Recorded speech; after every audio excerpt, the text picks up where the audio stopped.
Buenas noches, mi nombre es Rini y les presento a Har Seppuku. En este canal encontrarán relatos de terror, creepypastas y tal vez recetas de cocina y tutoriales de cosplay. Un placer todos los que me escuchan, y si continúan aquí, abandonen toda esperanza al entrar. Comenzamos. Caramelos contaminados. Este Halloween no dejaré que mis niños vayan a pedir caramelos. No después de lo que sucedió el año pasado. No cuando la mitad de los padres del pueblo aún están en duelo. Y cada semana, de por medio ves cunas y camas matrimoniales en las aceras, que cualquiera puede ir a tomar. Son recordatorios crueles de que nuestras pérdidas calan profundamente, de que el dolor sigue ahí. E incluso si esas heridas han empezado a sanar, para algunos siempre arderán.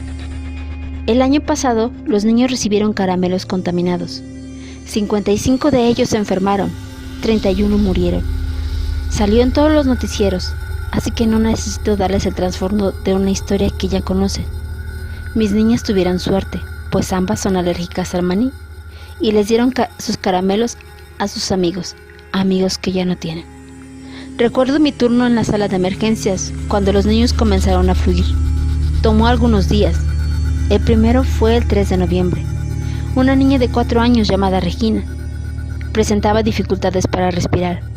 Al principio pensamos que era una reacción alérgica, pero ninguno de los tratamientos pareció funcionar. A medida de que empeoraba, no fue hasta que le hicimos una endoscopía para ver dentro de sus pulmones que nos dimos cuenta de lo que estaba sucediendo, pero para entonces era demasiado tarde. Murió en el quirófano. 3 chicos más llegaron esa noche, todos murieron. Al día siguiente, el flujo se convirtió en un raudal. Niños mayores se unieron a los más jóvenes con dificultades en su respiración. Estos parecían estar en peor condición que los niños de la noche anterior. Los síntomas iniciales habían dado paso a síntomas secundarios antes de la muerte, así que tuvimos que lidiar con el asombro y el terror que estaban experimentando conforme a su estado empeoraba. Los representantes del Centro de Control de Enfermedades llegaron poco después de que 10 más habían muerto. Fueron capaces de rastrear rápidamente la fuente de caramelos contaminados. Se determinó que el productor local de chocolate era el culpable, y la investigación expedita reveló exactamente cuántos caramelos habían sido contaminados. El negocio fue clausurado.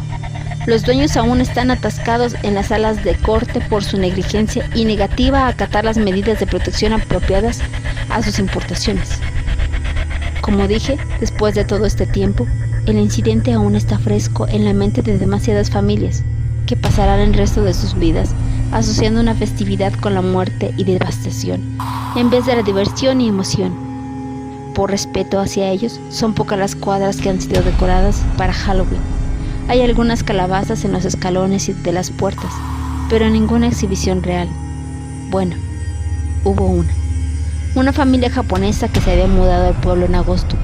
Desconocían la mayor parte de las circunstancias que giraban en torno a la tragedia. Habían comprado la casa que quedaba enfrente a la mía, estando emocionados por celebrar Halloween en Estados Unidos por primera vez. Decoraron su jardín frontal con esqueletos, calabazas, monstruos y arañas. Un par de vecinos fueron a verlos al día siguiente y les explicaron cuidadosamente lo que había pasado el año anterior. Las decoraciones fueron retiradas dentro de 1 hora. No fue que alguien realmente estaba enojado porque las decoraciones estuvieran ahí. La mayoría les parecía bien. Si solo hubiesen dejado 3 o 4 cosas, nadie se habría quejado.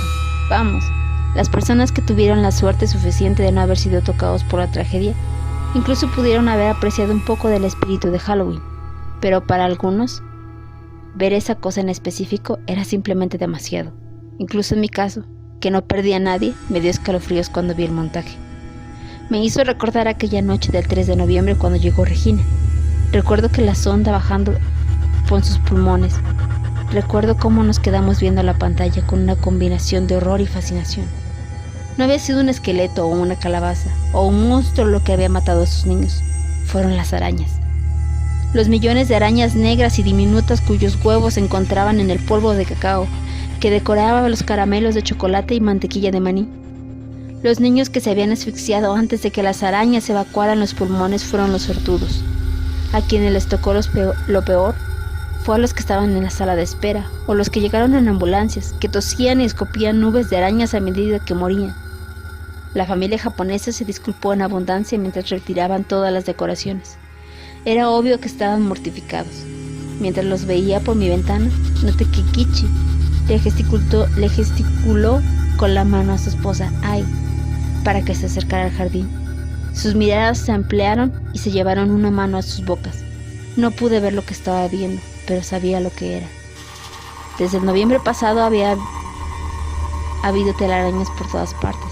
Son pequeñas, apenas del tamaño de una moneda, pero se reconoce al instante que provienen de la misma araña hondureña que fue importada accidentalmente por los dueños de la fábrica de chocolate. El pueblo está infestado de ellas. Trato de no acercarme demasiado a las esquinas y los aleros de mi casa. Sé que están ahí. Son inofensivas, pero no son más que otro recordatorio cruel, uno de tantos. No he vuelto a tocar otro pedazo de chocolate. Me da pánico tener que usar la sonda cuando estoy trabajando en la sala de emergencias. Cada noche sueño sobre cómo todo se vino abajo, solo para despertar sobresaltado con la sensación de arañas que se retuercen por mis pulmones y fosas nasales. Gracias por escucharme, y a donde quiera que estén, que sus propios demonios no los atormenten tanto. Hasta pronto.